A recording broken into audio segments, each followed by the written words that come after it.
නූරි කියන්න සදීර. ඇයි රිප්ලයි නැත්තේ? මම මේ තව චැට් එකක ඉන්න ගමන් සදීර ඒකයි. එච්චර කට්ටිය ඉන්නවද ඔයාලට chat කරන්න?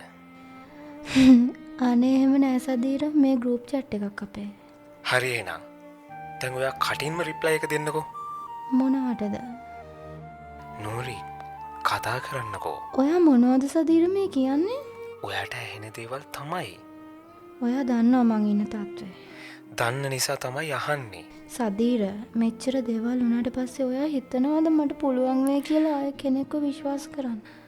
ඔයාගේ හිතේ විශ්වාසය ඉබේ ඇති වෙන්නේ නෑ නූරි. මමමයි ඔයාට ඒ විශ්වාසය දෙන්න ඕනි. තාත්තගෙන් අහලා මට එන්න දවසක් කියන්න. මං ඇවිත් කතා කරන්න. සදීර අපි හම්බෙලා කතා කරමු. බුදු සරණයි බබා. බුදු සරණයි.